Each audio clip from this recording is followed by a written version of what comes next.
we would agree. Mr. Chavez? Thank you. I actually have a question. Now, Mr. Allen, your phrase, expectations of improvement.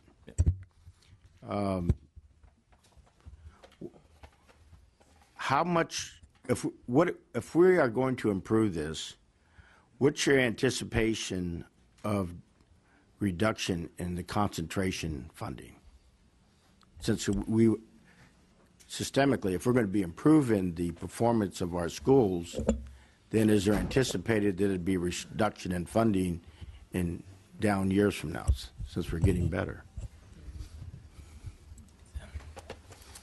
Your term, expectations of improvement. Yeah, well, and actually, I take that term straight from statute, right? So that's what the Education Code establishes as a requirement for the evaluation rubrics. That the evaluation rubrics are supposed to set expectations for improvement across the state priority areas. So I guess, in response to your question, I would say it's so early, right? I mean, it's part of the lesson of what we talked about right here. We had less than a full year of LCFF implementation. The evaluation rubrics, for those who have a chance, we just have this earliest draft that goes before the board tomorrow. You'll see that in the evaluation rubrics draft, we actually are talking about potentially phasing in various pieces of information, because even how we determine what our outcomes are, we're going to be getting more information as our statewide assessments start to become implemented. We start to be able to measure growth over time, but we're really at the most nascent stages. You haven't thought about any sort of improvement as far as reduction of funding or anything? I have not contemplated in our role at the state board. Ms. Ramos, have you thought about that? Since I imagine you're looking farther out than a year, hopefully, that we're putting together this plan, and we're having all these rubrics and metrics and all this activity and meetings, and we're going to have some improvement. What's the anticipation that we're going to be able to reduce the expenditure of funds in these programs? Because if we reduce that, then it helps everybody, because there'll be more money spread throughout all districts and all children will rise. So, So I think we agree that it's early in the process, and that we would need to actually see data that these districts these populations have, decreased the achievement gap. And then I think the question would be at that time, is it, how did we get there? Part of the reasons we provided supplemental and concentration guarantees is because we knew these students are more, expensive to educate. So I think once we start closing that achievement gap, we have to evaluate how we got there, why, and reevaluate at that time. But I have a feeling that's quite a ways out. So it's your anticipation then that this system, this investment we're doing in two different categories is going to be for the foreseeable future? I don't feel comfortable putting some sort of a time limit on it, to be honest with you. So just some time out there. The Mr. Brooks, how much was the contract for West Ed to do all this? I don't know off the top of my head that figure. You anticipate a number, how much it is? I can get that information to you, but I don't have that with me today. Did you know? I believe it was about $2 million. The State Board of Education was provided funding to do all of the significant contract work that was required of them under the statute, including promulgating the regulations, creating the template for the LCAP, as well as creating the evaluation rubric. The board does not maintain much staff. It was a large workload for the State Board to take on. Is this a one-time contract? Is this $2 million annually? That's correct, yeah. At one time, I think over 3 years. I think. So is it a $6 million contract? No. $2 million over 3 years. $2 million over 3 years. I believe it's 3 years. I'd have to check. Okay. Yeah. And I'm sorry. One last thing. $2 million was provided to the State Board. I do not believe 100% of that went to West Ed. It was some proportion of that went to West Ed to provide this facilitation. So it's $2 million for 3 years, and a component of that $2 million went to West Ed. Correct. And you'll get back to me on the total amount that went to West Ed. Yes. Thank you. Thank you. Assemblymember Ting. Thank you, Mr. Chair. Thank you, Ms. Chu, for your presentation. I think you echo many of the concerns that the assemblies had regarding an inability to really get at the additional funding that has been provided to the various districts. In a conversation that Ms. Ramos and I had, I believe that there is a category within the LCAP, and I think, Ms. Ramos, I was just going to ask you the question, which is, if we actually require districts as a condition of their LCFF funding to provide that LCAP information, that number in the LCAP electronically. Could CDE be able to at least compile it or put it on a website so at least we could have it? I think the biggest challenge is that I totally agree with my colleague, Mr. O'Donnell, which is we have to be very outcome driven, but it's hard to figure out what outcomes are reasonable if we have absolutely no idea what additional funding has gone. So is that something that you think the CDE could do? I think the department would have the capacity to do that, yes. That's great. Thank you. Let's see. Sorry, to Mr. Allen. I wanted to call you Brooks, but to Mr. Allen. To Mr. Allen, one area that I've been curious about is obviously we have the template for LCAPs, and that's consistent across districts. But as you are receiving the LCAPs, how do we figure out whether or not the questions are being answered consistently? Because obviously the categories are the same, but at least every district that I have in my district, I've looked at all their LCAPs, and they've all done it a little bit differently. So is the Board of Ed working with the districts so that at least that across categories there is some consistency so that as we look at these LCAPs, there's some understanding that we're looking at the same thing? Yeah, so just real quick. So the state board never receives LCAPs, and the department actually only receives the LCAPs from the county offices of education. Of course, we too are interested, so we'd probably do like you do. We go out and look and see, and we see obviously samples like the LAO and others pulled together. And there's been a lot of work, particularly based on that first year of experience, to work with the county office of education, with the department, with WestEd, to try to create better training materials going into the second year of implementation to try to see better consistency, more coherency in terms of how they're completed.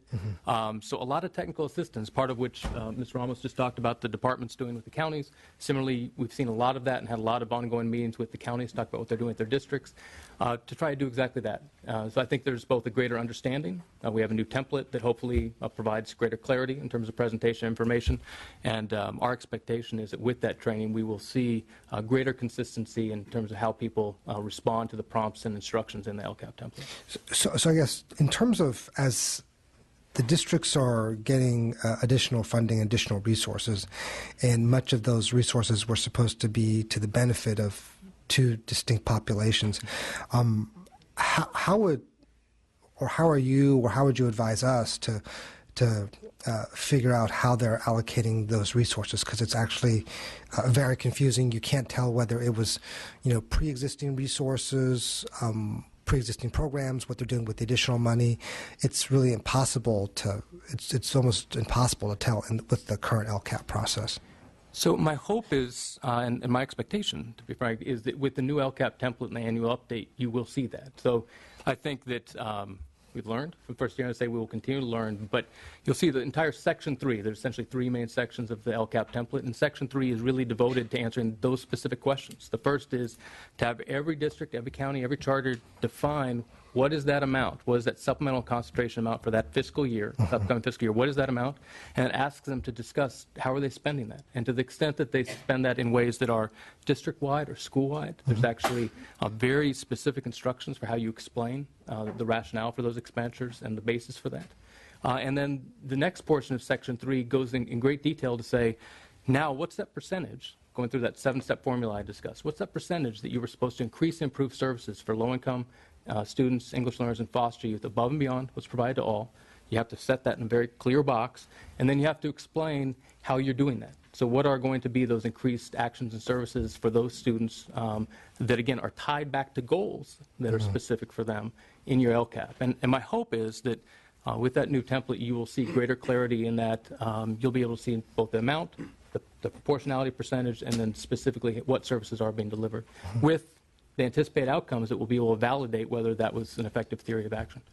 So for the smaller districts, obviously, I could see for my districts that are smaller, it's actually quite clear where the resources are going, how they're doing it. For the district that I have is quite large, it's almost impossible to tell. So how do you, for the larger districts, how would they answer that question? I mean, are they supposed to provide you with a 10-page spreadsheet? how do you even get at the information? Because they could all answer it the same way. The small districts would probably answer it more specifically with FTEs and things like that. Because they're small, they would only have a couple people. For the large districts, they could be pulling hundreds of people, thousands of people. How would you even get at that question? And how would you be able to understand it in a way that would really be able to decipher whether that was a new resource, old resource, how effective it is? Right. Well, to take that piece by piece. So in terms of the old resource, new resource question, the proportionality percentage formula, without getting to each step of the regulatory form, asks them to look at essentially what did you do prior year, and then you build on that based upon your gap. So you look at what your LCFF target is, you calculate that percentage of the gap closure using the statewide figure, and so that is supposed to build on not only just what you have been doing, so maintaining that effort, but also growing that in proportion to the increase in supplemental concentration funds. In terms of a dollar figure. Correct. And it also then plays into that proportionality percentage that gives you essentially that rule of thumb for how are you increasing improving services for those students. Okay. So how it then plays out in a specific district's instance, in terms of how you explain that, to be quite honest, it's very fact-specific and context-specific. So one large district might say, and we've seen some large ones have done that, look, we have a new initiative that's focused on foster youth, right? We maybe hadn't did that. We have a new focus this year. We're going to really talk about that program, and maybe some of those numbers will be rolled up. But also remember, the LCAP gets adopted at the same time frame and on the same meetings as your annual budget. And in fact, one of the things that the county looks for are there sufficient resources in the budget to support the action services in your LCAP. And so that's supposed to ensure that you have this alignment in sufficient detail to ensure that where you're making commitments, those are actually validated.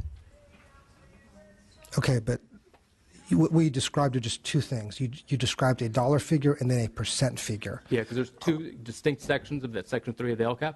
One is specific with the dollar figure, and the other one focuses on that proportionality percentage. What are you doing above and beyond for those Sure. students? So, but let's say the dollar figure is whatever, 100 million, and the percent is 20%, and then they talk about their great, foster youth program. But how would I even begin to figure out whether that was even close to the $100 million of additional money that they got? I mean, they could only be describing one very small facet of what they're doing. Section 3 of the LCAP, so the first part of Section 3 asks them, not only do you give that amount, but then there's a narrative section with very clear instructions where you're supposed to describe how you're spending those figures. So if you had, to use your example, 100 million, and then underneath that you only had an explanation that explained how you're spending 2 million of that, obviously that's not sufficient. That doesn't respond to the LCAP template's prompt for what you're supposed to do in terms of describing those figures. Now, it doesn't necessarily mean that each and every penny will be accounted for in that. Understood, yeah. But obviously there's a section that calls for you to provide that level of detail. Okay. And have you shared that? I mean, I've seen the previous year's LCAP. I haven't seen the new format. So could you share that with the committee? Yeah, absolutely. Thank you. Yep. Assemblymember Kim? I think at the end of the day, I think what we're trying to do is try to find out if LCAP is really user-friendly. I mean, putting yourself for a minute as a parent. I mean, if you look at this, is it user-friendly? I mean, is it example so that the information provided there will be easier for the public to tell how much your school is spending on various activities? So that's really the question we're trying to find out, right? Is it user-friendly? Are the information there easier for us to identify what and how the funds are spent? Sure. So in our review, the approachability of the LCAP really varied. Some districts had very technical LCAPs that were very detail-oriented and spelled out, every step of deploying tablets in the classroom. Parents might not exactly want to read that. Other LCAPs were higher level, talking about key strategic initiatives that the district was pursuing to improve student performance. That is really the direction we are recommending the legislature encourage for district, that key strategic document. And the quality of the information within LCAPs will improve over time as districts get more familiarity with how to actually tell parents, their community, teachers what they're doing, how to plan for themselves. Thank you. I know we're going to hear from the other panel in a second, but before we get there, and this could come up with the districts, especially the County Office of Education, but part of the piece that you thread through, this is for the analyst office, is the county office has a significant role in this. And do you think that going forward, the resources are sufficient to make sure that that is consistent and sustainable? The resources for the county offices of education. Well, right now the requirements, there aren't a lot of requirements put upon county offices of education from a statutory perspective. The state does not require very many activities of them. They have a lot of discretion and flexibility over what they do for their local districts and students. Now, that said, if the legislature wants to pursue more specific requirements in terms of what LCAP review should look like or what types of supports they should be providing to their districts, then we think it would be very valuable to have a discussion about what resources are required to pursue those particular activities. Okay, and that leads to the second question. As far as your recommendations on page 9, which are also included in the staff analysis as well, are you suggesting that, and granted, this may or not be something that the legislature nor the committee wants to do, but are you suggesting that these possibilities be put forward by the legislature or through the State Department of Education, Board of Education? In terms of refining the LCAP requirements, some of them could be made through the template and regulations process. Others of them could be made statutorily by the legislature. So requiring districts to include whether actions are new or ongoing, for instance, is something that could be included in the LCAP template. But the emphasis on strategic plans and not requiring districts to cover every state priority area if they're performing well in that area would need to be a statutory change. Okay. Thank you. Mr. Chavez? Just follow up on the discussion. I really appreciate the chairman bringing that up, the role of the counties. But having been in discussion here now for 3 years watching this implement, I believe, and correct me if I'm wrong, but I believe what we are trying to do is put more of the dollars, resources down where the students were, and that we are trying to give more control to the local school districts because Los Angeles is different than Bakersfield. Are those two statements correct? Yes. So we're trying to give it down and let them do it. So everybody has changed their role. Like our responsibility, that's why I was talking to Mr. Brooks on this. At our level, what we're looking at is we want to see California move up in its academic performance.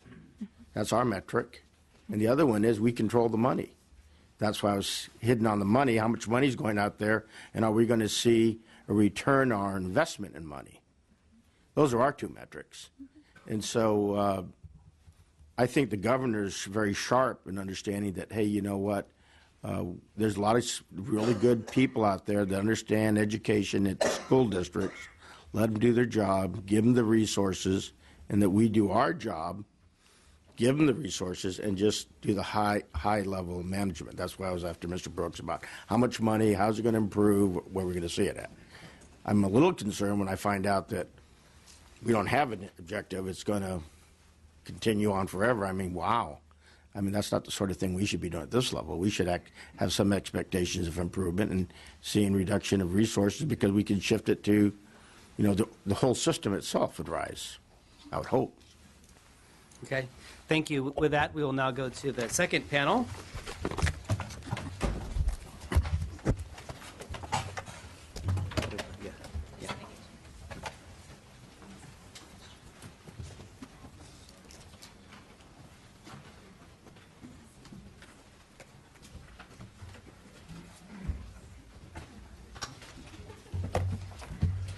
Okay, we have two local school district superintendents and a superintendent from a county office of education.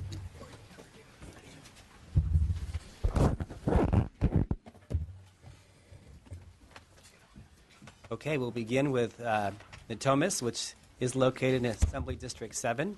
And excited to see you here this morning, Mr. Evans, Natomas Unified School District. Chair McCarty and committee members, thank you very much. My name is Chris Evans. I'm the superintendent at Natomas Unified. I represent a district of 13,800 students from pre-K to adult education. Natomas is located mostly in the city of Sacramento, but has some unincorporated areas as well. In 2009, the New York Times identified Natomas Unified as the second most diverse school district in the nation. And in 2012, the 95834 zip code, which runs right through the heart of our school district, was named the most diverse zip code in the nation. So to give you some information, 32% of our students are Hispanic, 19% African American, 19% Asian Pacific Islander, and 14% Caucasian. As of Monday, we had 91 foster youth, 18% of our students were English learners, and 57% have been identified as coming from socially, economically disadvantaged families. So the LCFF brings with it a combination of optimism and some unease. The optimism comes from the addition of resources and the opportunity to do good things for students. The unease comes from the uncertain accountability system that is attached with redistribution of funding. Are we setting the right goals as a school district? Are we establishing the right actions and services? Will the new accountability system reward bold, big ideas? Or early on in the implementation of this, is a cautious, measured approach smarter? No one knows for certain. But there are students who need support now, so we've made our best educated guess. Although I'm not a fan of the term unduplicated, because I know you would all agree all students matter, for today's purpose, I will communicate that we anticipate our unduplicated student enrollment is about 63% this year. In 2014-15, Natomas received $8.5 million more to serve our students, which would be the equivalent of 14.45% of the LCFF phased-in entitlement. I have 3 of my own children, a 10th grader, a 9th grader, and a 6th grader enrolled in our public schools, actually in Natomas Unified. Up until recently, my own children and their friends and students across the state had really experienced nothing but budget cuts, increasing class sizes, and reduced resources over their early years in education. As they come to the back end of their pre-K-12 experience, the new resources from the state's economic rebound and Prop 30, organized under an LCFF redistribution system, is making their learning experiences different already. In fact, you talked earlier about a CTE program. 2 of my children are in CTE programs that didn't exist just a few years ago, and now that we have the funding, are in college and career-ready pathways. So thank you for calling that out. From our perspective, in an LCFF era, there are districts receiving high concentration grant dollar amounts who are doing financially very well. There are districts who fit in the middle, and then there are a third group of districts who may be less optimistic about what the LCFF does or does not do for them. Natomas Unified fits in that middle group. I have heard some describe Natomas as a potential straddler. We received some additional funding for students beyond the 55% concentration threshold. The amount is appreciated, but not as significant as it could be in some other districts. We straddle that concentration threshold and could, over time, go either way. So with an anticipated growth of 5,000 to 10,000 new students over the next 10 years in Natomas, and about 29% of our students in charter schools, our budget future has some uncertainties. In the years ahead, we could see more concentration dollars, or we could actually lose concentration funding. It would depend on how our demographics play out as our district grows. Regardless, we have been thoughtful about our implementation of the LCFF and serving the students we have today. Last year, both our community and trustees engaged fully in the LCAP process. Through multiple engagement methods, from town hall meetings to the use of social media and electronic surveys, parents, students, and labor partners engaged in LCAP development. The LCAP gave us the opportunity to look past merely restoring things that had been cut during the financial crisis and to examine through data and local interest what we should be doing new or what we needed to do different. For example, there was some local pressure to restore a clerical position, health clerks, in our community that had been budget reduced during the difficult financial times. A health clerk typically calls parents when a student's sick and provides other minor health services. Instead, Natomas utilized new resources and hired more nurses, created a mental health program to address social-emotional needs, and opened the B. Terry Burns Health Center to serve our students and community with improved immunization, physicals, and other health support. When we acquire more funding, the Health Center will become a full-time 21st century learning lab for health pathway students and a community health center in a broader sense. This is just one example of how the LCFF and LCAP approach has meant new actions and services for our students and family. Initial feedback from some of our community stakeholders asked to have English learner students removed from the core classes. With positive intention in mind, they wanted to pull EL students aside with teachers and instructional aides who might specialize in EL work, but in essence would be removing EL students from part of their day-to-day experience with other students. Natomas Unified felt that that kind of local request did not align with the spirit of the LCFF, nor did it align with current research and wasn't aligned with our core beliefs in our district. Instead, the district invested heavily in new training for teachers, increased access to key curriculum and courses for EL students, and a new monitoring system to track and assess the needs of our English learners. As a result, it appears Natomas may experience a 50% increase in the number of redesignated English learners this year. If that holds, it would propel Natomas beyond the state average and make an initial LCFF success. Local control brings with it new pressures.